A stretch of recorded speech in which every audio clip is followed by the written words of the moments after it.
Hello and welcome to Sarah. Soul Take Empowerment.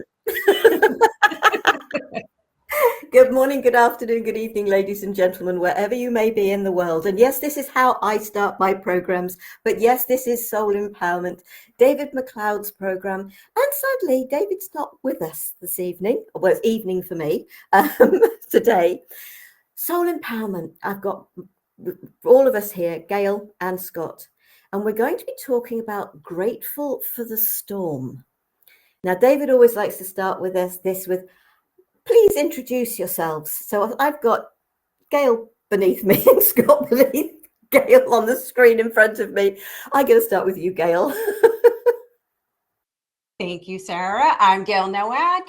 I'm based in Beverly, Massachusetts, and I work with spirit-led coaches and healers, helping them to make authentic connection and healthy business relationships without hiding and silencing yourself. I play in the realm of leadership and spirituality and visibility. And I love being a part of this program, Soul Empowerment, because a lot of being an empowered soul on this planet is about showing up and claiming space and sharing our stories, sharing our perspective, and doing that in a way that's supportive. And that's what we're all about here at Soul Empowerment. Thank you, Gail. Scott. Hi, I'm Scott Holmes. I'm in Brockton, Massachusetts, which is the other side of Massachusetts of Boston from where Gail is. And I am an intuitive and energetic healer, which sometimes I wonder if healer is a misnomer. But what I do is I work with people to get them to find their story, what their soul story is, what is embedded deeply in their heart that has been covered over with everything that we've learned from growing up, society, from jobs, from expectations, to be able to find their real selves. And in doing the soul empowerment, and thank you, Gail, for bringing this up, and I love these conversations. These are not conversations you have on an everyday basis. For anybody that's listening, for anybody that will listen going forward, these are conversations that we have on a regular basis that we absolutely enjoy because we don't get a chance very often to be in a discussion in a space that is this safe, that is this free, that where there is this much trust and respect amongst the speakers. And it is part of what I do and look forward to in order to grow, in order to understand. I learn something new each and every time I listen. So not only are we teachers, not only are we advocates for people, we grow in these discussions ourselves. Bless you. Thank you, Scott. And finally, me. I'm Sarah Jane, and I'm actually in the UK in a not so little town called Bournemouth on the south coast. And complementary health therapist, alternative therapist. I actually, if you commented, Scott, I'm not a great believer in that word healer, because the only person I can heal is me. However, the energies that people like us bring can, when we offer them, they can help empower your own self-healing so that you are the one healing yourself. And it's something I feel very passionate about, is that we cannot do it for you. And I work with sound, I work with Reiki energy, with the toning, and that's a technique I call vocal Reiki. And that can really help people to connect with their inner child, the trauma, the hurt, the pain, and help the child to feel seen, listened to, heard, loved, from experiences that may have helped them, made them feel abandoned, rejected, unwanted, unlovable. And that's also why I do soul empowerment, and I mentioned Gift of Healing TV. Why I do these programs is because we've got so much wisdom from our own journeys, our own healing journeys to share, to support people in a way that hopefully will mean they don't have to take as long as we have. And so that's why I love these conversations. And as you said, Scott, it's absolutely about being able to have a conversation where we can, for me, there's soul food, these conversations, because we can speak as we feel, as we are aware there's a truth for us. And it doesn't have to be your truth. And the joy is by a group of us sharing, hopefully there's something here that each and every one of you will hear and it will resonate with you. And that's why we love these group calls. So sort of grateful for the storm. I know David normally reads a little bit from the write-up, but which one of you would like to start with what you feel that actually means to you? Gail, Scott saying, Yeah, I'll start. Sorry, Scott, I thought you went like this. I'll start since David and I were the ones that were on the planning call. And for me, grateful for the storm is, it's interesting that healing came forward in our introductions. And I think that when we can pause and reflect on the challenges or the disappointments or drama, chaos in our lives, maybe not so much when we're in the midst of it, but if you can do that, great. But when we can reflect on those times and be able to sort of from that 30,000 foot view, start to recognize, oh, actually, what part of this was happening for me? How did I grow from this? What did I learn about myself? What did I learn about the world? What did I learn about my desires? What did I learn about my boundaries? And suddenly it becomes easier to step out of the thing that happened or the thing that's happening and start to see with, I would say, your soul's eyes of how everything really is happening for us. I truly believe that. I know that sounds a little cliche, maybe. And I was literally talking to my youngest daughter about this yesterday. And, I had kind of that proud mama moment because she understood what I said. I said, even when things get tough, even, when unwanted circumstances are coming up in our lives, it is happening for us, even if we're not clear about how or why or what that even looks like in the moment. So that's grateful for the storm for me. I've actually heard of specific exercises that sometimes I need to implement when I'm in the midst of a storm. This is not my original exercise, but I heard this from someone that I used to follow on YouTube, and it's got kind of like a little negative sounding title to it, but it's been a practice that has really helped me in the past. And she calls it "Thank you, God, for my misery."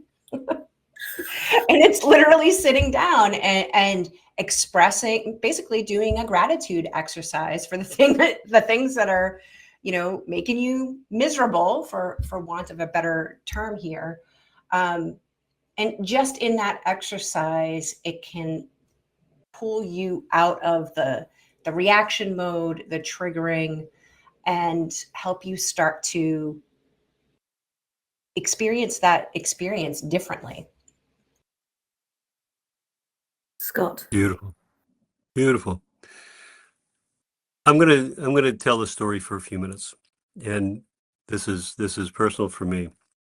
When we first came into Grateful for the Storm, there have been, like anybody, there have been a few times in my life where The storm is overwhelming. It's a hurricane force where it bowls you over. At 13 months old, my youngest daughter woke up and we couldn't get her to do anything. We couldn't get her to react. Her eyes were awake, yet we couldn't do anything. We couldn't get her to speak. We couldn't get her to react. And my wife called me and said, "I'm taking Amanda to the doctors." And she woke up and I don't know what's wrong. So we go to the doctor's office. As I walk into the doctor's office, she's holding her, and all of a sudden she starts twitching. And we had a dog, a Cocker Spaniel, who had seizures. So I knew that right away it was what it was. We run into the doctor's office and say, she's starting a seizure. No, she's never had it before. Nothing like this has ever happened. And we are literally just kind of shaken. We take her in the doctor's office. The doctor's office is full of patients. There were two doctors on, and we go into a room, and both doctors are there, and they're trying, even though there's no temperature, no anything, no indication, she's in full grand mal seizure. They try to put a line in.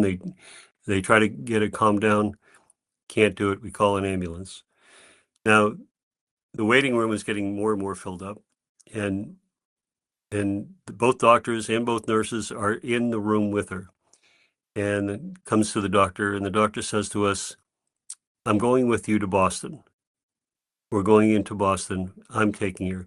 He literally walks down the stairs with her and gets in the ambulance. Now he's got a waiting room full of patients, and this doctor got in the ambulance, and he said to us, "I am not going to let her give her up until she's in front of a doctor." And he stayed with her the entire time. I'm driving behind the ambulance. If you know Boston traffic, it's some of the worst traffic in the country. And I'm trying to follow an ambulance on the highway about 3 foot from the bumper, trying to go all the way in. We get into it. My daughter was the youngest of three girls, and we'd only ever heard her laugh. She never really cried. She was one of those just beatific babies that never really cried, never had a problem. In the ER, my wife and I were outside the ER, and we are hearing her scream for the first time. She's crying, screaming. First time we'd ever heard this. She's 13 months old. Fast forward to 5 days later, she's in the PICU, pediatric ICU. She has what they call a stent in her brain. She has an A line into her groin. She is on 5 medications, and we don't know if she's going to live, basically. And if you've ever been in a PICU, a pediatric ICU, it's probably one of the scariest places I have ever been. You have kids that are walking that line between life and death that are there. It's a amazing, amazing place. And the nurses, by the way, in a PICU are just special people. She survived that. We don't know how. When the doctor went in and did a biopsy, he said he had never seen devastation in a brain as bad as it was with her. That is a storm. That is a storm. And in the middle of that, I tried to find gratitude for anything. And I was grateful for the doctor. I was grateful for the hospital. I was grateful for my wife. I was grateful that she was in the best hands possible in the world. And she did end up surviving. It was a very long process. We took her home from the doctor with a G tube, and we took her home with different things coming into the house, PT, OT, counselors, doctors, nurses, everything coming into the house to be able to take care of her. And in all of this, I constantly tried to find gratitude. She did not pass in the initial, and she made it till she was 15 years old before she passed. But in all that situation, in everything that happened, she basically had no use of her arms or legs. She couldn't eat, but she was still there. Her sisters could talk to her, and she would light up when her sisters were around. She could tell you what she liked and didn't like. She loves Disney movies. There were so many times she went into the hospital, and we didn't know if she was going to make it. And of course, we'd go into the hospital, we'd get home at 2 o'clock in the morning, we'd wake up, and we would walk in the next day and she'd be fine. And we would be absolutely just rolled over just from being a parent with a child who was sick. During all of that, my wife and I tried to find, even in the direst of circumstances, something to be thankful for, to hang our hat on. We had made many rounds of excursions into the Boston medical centers, from children's to floating to Mass General to all of them, depending on, and she was brought to different hospitals depending on who could take her. And we met some of the most incredible medical people. And in all of that, it taught me how to survive when things were at their worst at a very young age. In that, I lost my forever. I knew that I was not going to live forever. And that immortality of, especially of young men, I think, goes on. Sometimes I see men in their 80s who think they were immortal, right? But it taught me so much. I did so many things I would never have done, never thought I could do. It showed me strength that I had. It showed how much I could, with sometimes with 2 and 3 hours sleep, how I could function in the world, and what was important. And it showed me what truly was important in life. And so when we talk about the storms and being in the middle of it, with Amanda, it lasted for 15 years and then beyond, after just in grieving for her. It taught me so much about myself, what was important. You mentioned boundaries, what's important, how you see yourself, all of those things. All of that brought that so forward for me. Things that would have bothered me before never bothered me, because perspective was life and death, or somebody who did something silly. I used to say stupid, and I don't never use that word anymore. I don't like it. I just say, they did something really silly. Okay. And it makes it much different when there's a little more compassion in it. And it really changed the way I saw life.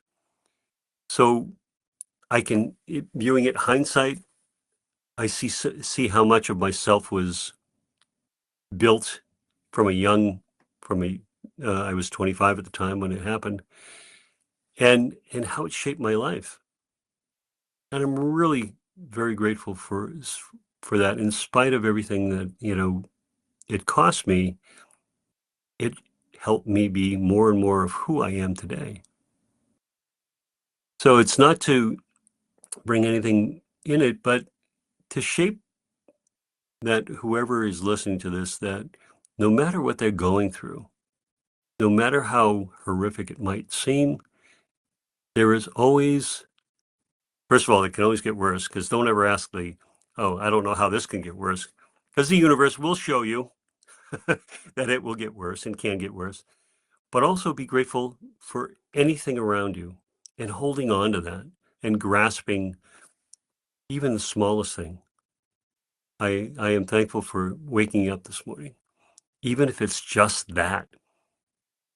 that having that attitude, having that perception of your life really can change how you show up in life. So I wanted to, that's what came up for me when I heard about braving the storm and being grateful for the storm, and that storm really centered my entire world for those 15 years and beyond. And it allowed me to see who I could be and how strong I could be. So in that respect, I gained so much out of that experience. Thank you. Bless you, Scott. Thank you for sharing. I know that we've all had things, and some people will have experienced things worse, better, whatever. There is, when you're going through it, it's no better. And yes, I've had stuff going on in my life. And I don't know why, because when I say I don't know why about the stuff, the trauma of my childhood, I can look back at it and I can be so very grateful for it. Because without that healing journey that I've gone through because of it, I wouldn't be who I am today, where I am today, doing what I do today. But it was the wake up that had to get me to that place of feeling gratitude and finding who I was. So it took another storm to bring the first storm into perspective. And a childhood storm, children don't understand. They can't have anything explained to them, circumstances, because they just can't understand, especially when you're only a year old. And Mary, you've written a comment. It often feels really hard to feel grateful for the crisis we are going through, even after. Sometimes I still feel resentment and frustration and grief coming periodically. My early childhood trauma left me a people pleaser. It left me so unhappy that I have so few memories of 20, 30, nearly 40 years of my life. And when a friend said to me, but why don't you remember these things? I said, well, why would I want to remember them? I was so unhappy. I've got 2 failed marriages behind me because I was just so desperate to be loved when I felt unloved and unlovable. And my heart goes out to both of them but they were part of my journey. And now I can look back from an adult perspective and I can ask questions. If there are people still around who can answer those questions, and they are getting fewer and fewer, to help me understand what happened, the true circumstances around what happened. Because there are many things that are outside our control, they were out of your control, Scott, your wife's control. They were out of my parents' control. They are out of your control. And we have to do our best. Just, okay, where is my control within that? And that control is our control over our actions and reactions. And I do hear what you say, Mary, I really do. Resentment, frustration, and grief, yes, because if there's loss in there, and in feelings of rejection and abandonment, there is absolutely loss. There's grief. I felt I lost both my parents because of circumstances. My mother's still alive, but because of what I went through. But there's a saying about when you are angry, it's like holding a burning coal and expecting the other person to get burnt. It's like drinking poison and expecting the other person to die. Resentment and frustration are human experiences, yes, and we're here to have them. But how long do we wish to hold on to them for?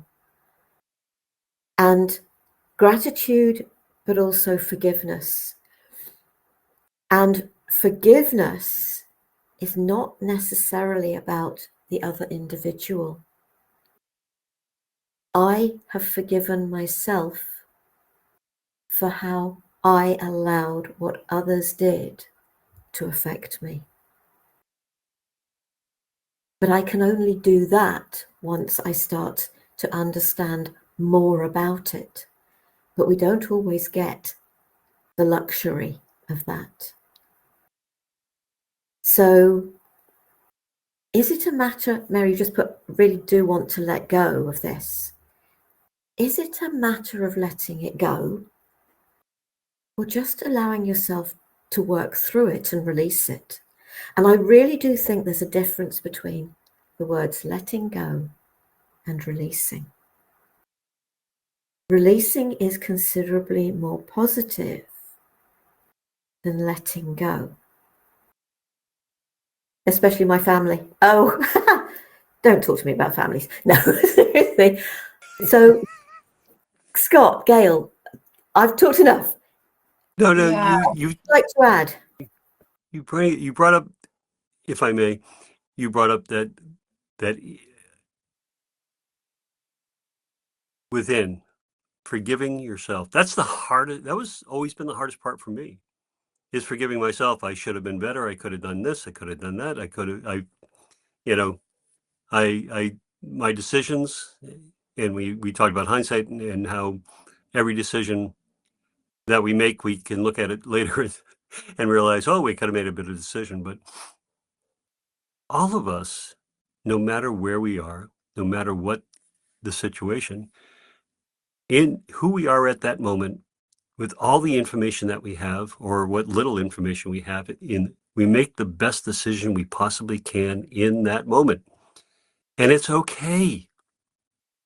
And that's the forgiving, to be human. Yeah. Mm. Mary, I'm so glad that you're here for this conversation. And I really appreciate you, first of all, your courage to share what's going on. And Scott also, and Sarah, right? I mean, we've each had our stories of storms and multiple storms in our life. And I want to address your comment, several of your comments, Mary, and in particular, this piece around feeling your feelings, like also allowing yourself to feel your feelings. Yes, perhaps you say that you do want to let go of this, and so perhaps that's the desire, that's the goal that's pulling you forward right now, or drawing you into a different experience. And it's also not a race, it's not a competition. So you can give yourself grace, you can give yourself compassion. Sometimes it unfolds on it always unfolds on the right timeline, and yet we can get impatient with that and impatient with ourselves, and feel that judgment or shame about why isn't this happening faster? Like, I want this and it's not happening. And so I would encourage you, number one, I mean, complex trauma is complex, and it can take time. It has taken me years to get to a place where I can forgive some pretty egregious things from my childhood. It took decades for that to happen.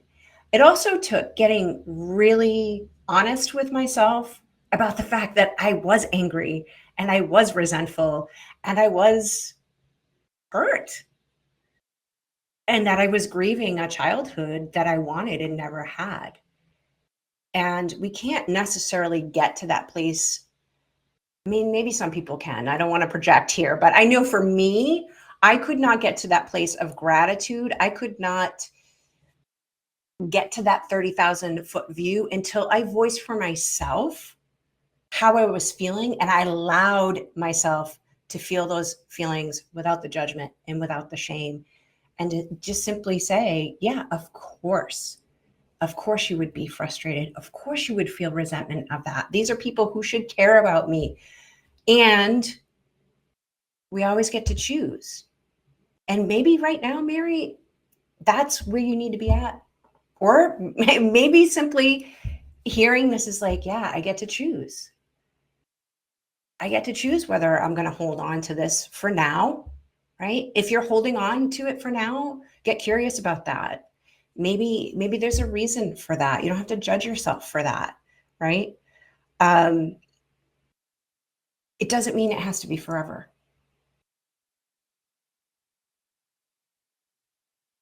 Mary, earlier this year,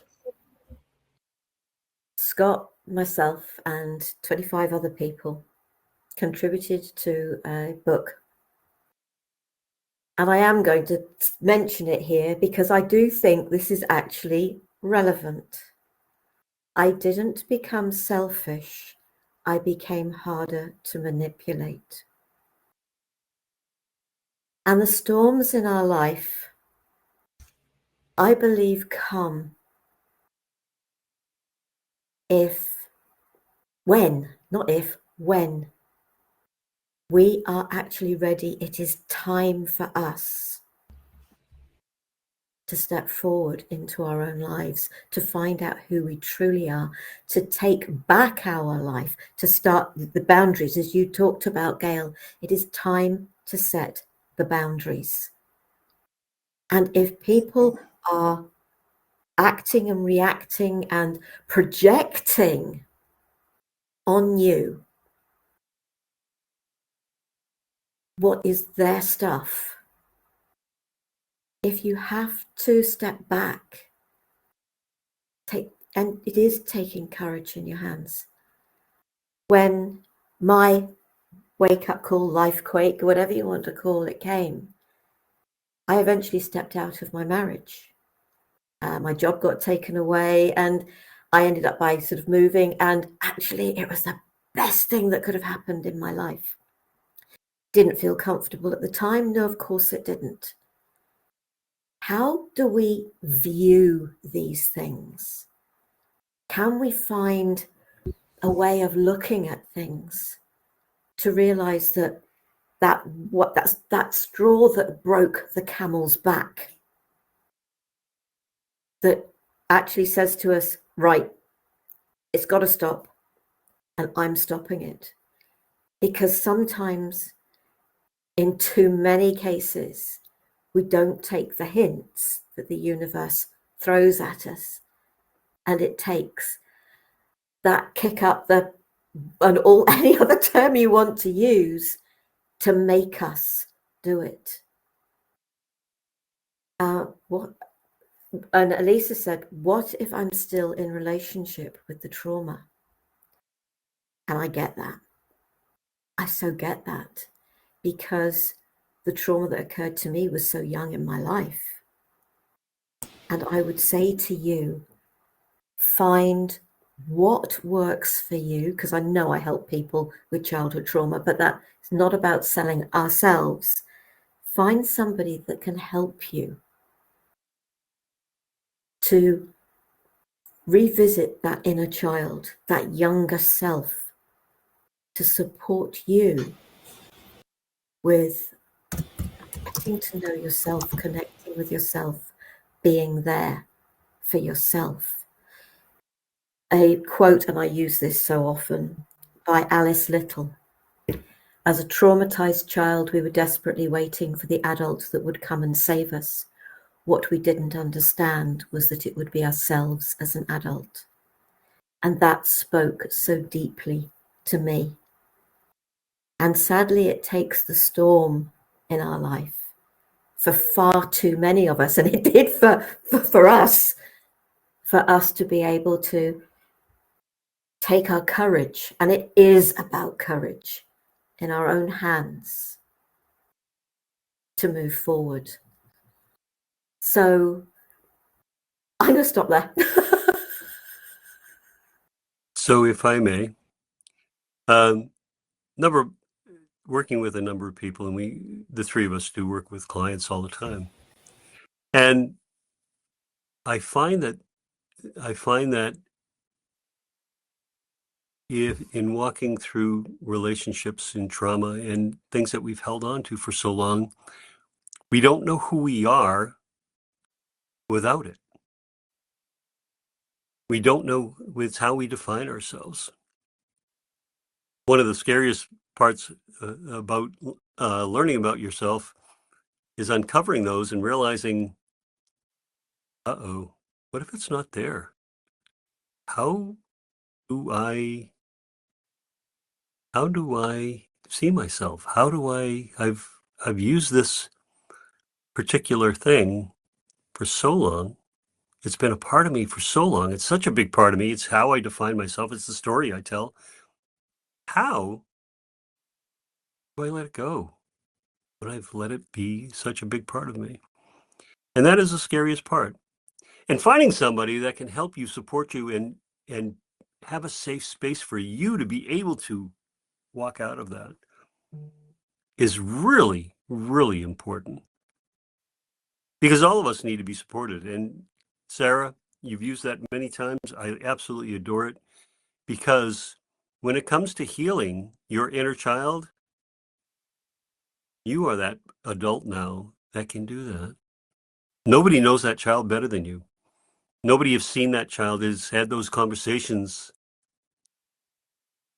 with them more than you. And nobody can soothe, bring love, and heal that child more than you.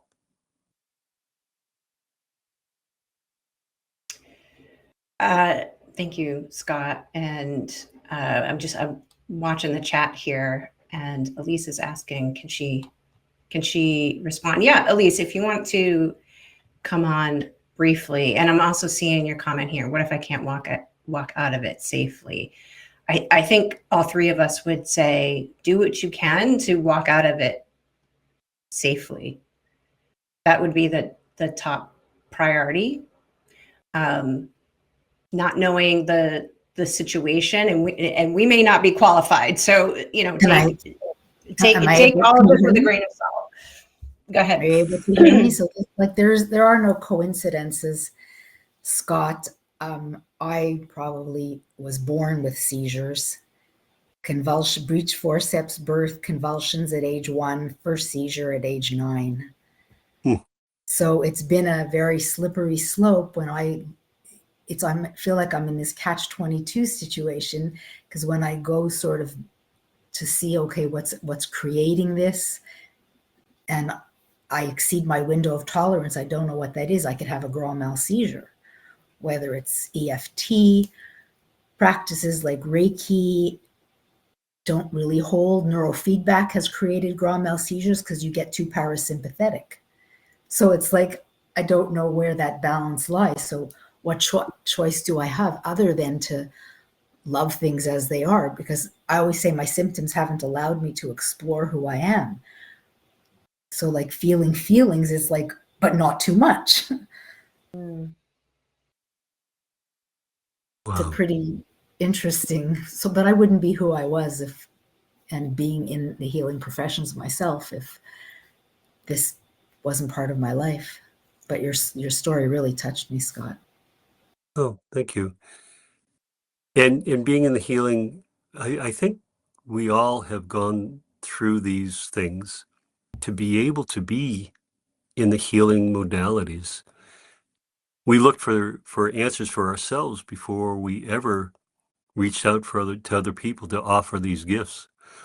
And it sounds like you have an understanding, a fuller understanding of what it's like to have those debilitating seizures more than anybody else. And I have no doubt that you help people because of that, no matter where you feel stuck.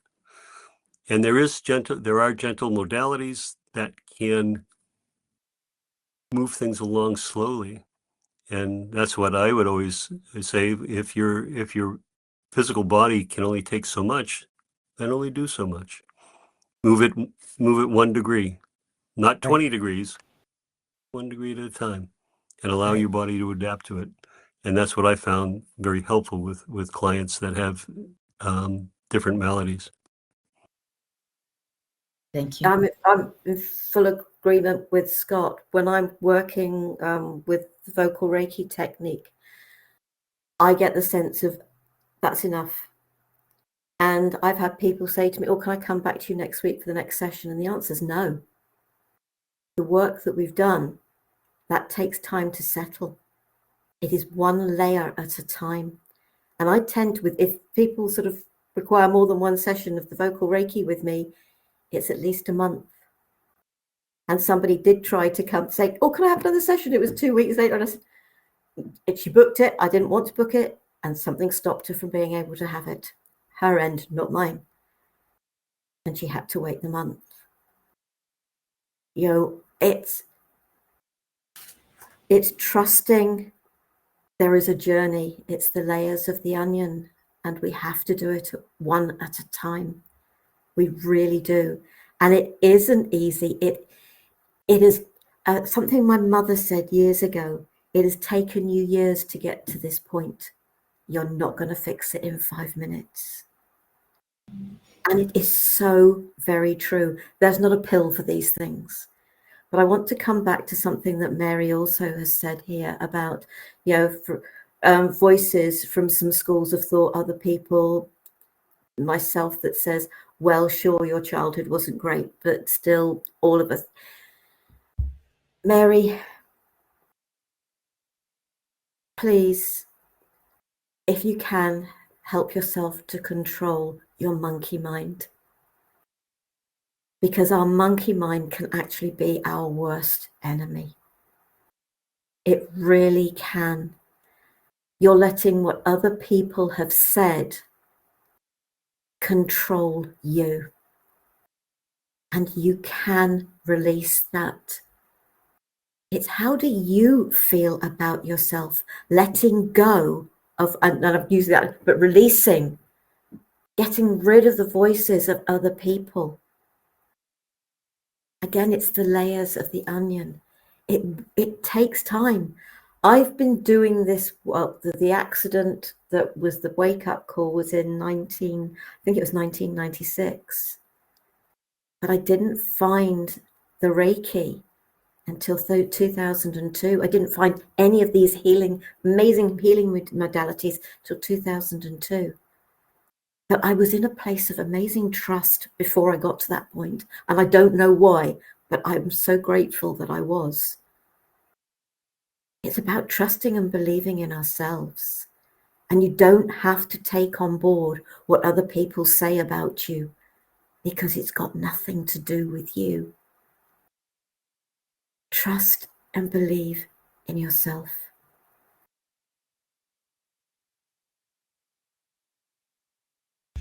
Have either of you got any thoughts about suggestions about releasing the fear around seizures? I don't have specific thoughts about that. I actually was going to pop in here with Mary for a moment. There's a lot. This conversation, this episode is, first of all, deep. So thank you both for engaging with us and asking the questions and sharing what's going on for you. And I just want to presence this from the space of letting you know that you're not alone. This isn't, I'm not making excuses or anything, but there's a lot coming up right now in regards to family dynamics. Family in the sense of our family of origin, our chosen family, but also our soul family. And I think, I don't know for sure, but my sense of things is that much like a lot of things right now, the old ways of doing family are breaking down. so that we can do it differently, so that we can do it in a way where we can actually see each other and hear each other and not hurt each other. And that's going to take time. And it really starts with the relationship with ourselves and understanding that, yeah, sometimes we're put in situations and we're brought into families and we feel like we're aliens. We feel like the black sheep. We feel like the outcast. And I'll say it sucks. It sucks. And whether you can feel this right now or not, your family is showing you exactly who you are, how powerful you are, and what you're all about. They just happen to be showing you from a place of contrast.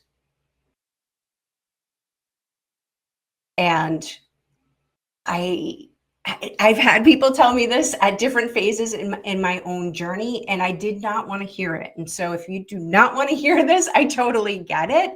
And I'm sharing it anyway, because maybe someday you'll be tuning back into this, or you'll remember this and you'll be like, yeah, it's not okay the way they were with me. And I can still love them from afar. And I get to choose who my true family is. So I'm hoping that something in there is giving you some peace, because my sense is the fact that Mary and Elise are here, number one, you care about these things and you care about compassion and connection and unity and healing and connecting with your true self and connecting with source or God or creator, whatever you want to call that. And we need more of that in the world. And your family or your friends or whoever it is that is creating the storm in your life, they're not you, and they're not in the same place, and they may never be. Or maybe they will be. Maybe you'll inspire them, but you're leading. You're leading. And so when it gets to those places where you're just so exhausted and tired and fed up, honor that, take care of yourself and remember who you are, that you're loving and you're creative and you're strong and you're sensitive and you're a beautiful soul. And you deserve to be around people who see that and revere that and treat you with respect. Scott. That is beautiful. Absolutely beautiful. Thank you, Gail. Greta Meeman had said, because you love them does not mean that they are necessarily a part of your life. And that happens. Disassociation with different members of my family. Do I love them? Absolutely. Do I care about them? Absolutely. But they choose not to be a part of my life. Being the black sheep, I've always had that feeling of distance anyway. So maybe it's a little bit easier for me. The releasing the fear on seizures. There are ways to do that. There are ways to be able to come down and no matter the fear. And for me, fear has always been about that feeling that comes up in your gut and then goes into your throat, and then you feel like you're nauseous and, oh, man, right? And then I look around and I see people who are doing that thing that I'm fearful of. And I'm saying, do they have that same fear? And they can do it. My goodness. If they can do it, I know that I can also. So while seizures are debilitating and they are scary as hell, whether you're on the inside or the outside, it's something that you can walk through in this life and just know it's a part of you. May not be able to change it. You may, depending on medication, anything else that goes on, any modalities. But what I have found is it's how I view it, how my perspective of what is going on. And that changes how I think about it, how I feel about it, how I walk through it. And that perspective change is so, so important. Sarah, what do you think? Fear, false evidence appearing real. And I love that. And there are times when people sort of, I've stood right on the edge of a cliff, and a very high one on top of some of the highest peaks in this country. And it's just like, Sarah, and it's just like, but I had no fear of it. I wasn't afraid of it. And if you can be in that place, but at least you mentioned Reiki. I don't know whether you have learnt Reiki. My suggestion, I don't know whether you become aware that a seizure is about to start, but this is just a suggestion. It was a thought that came into my head. But if you are aware when a seizure is starting, my thought would be, why don't you open the Reiki channel for yourself? As practitioners, how often do we open the channel for ourselves? Now, I teach this, and I teach what I do for myself. I open the channel for myself every single day. For my food, and for me, I absolutely do. I don't teach and don't share what I don't do for myself. I've got a metal spiral staircase in my home, and my bedroom is up at the top of that, and I have fallen down those stairs. And I've been very lucky not to hit head, not to break anything. But on one particular occasion, I had bruises from here to here, sort of bruises on my legs that were sort of bigger than my hands. And I've sprained ankles. I do it all the time. And my first reaction is to open the Reiki channel for myself. And these days, if I'm actually on my own, I might just bring in some of that sound energy as well. What is the gift that we have got within us that we offer to others? Do we use it for ourselves? And the answer to that for me is, yes, I do.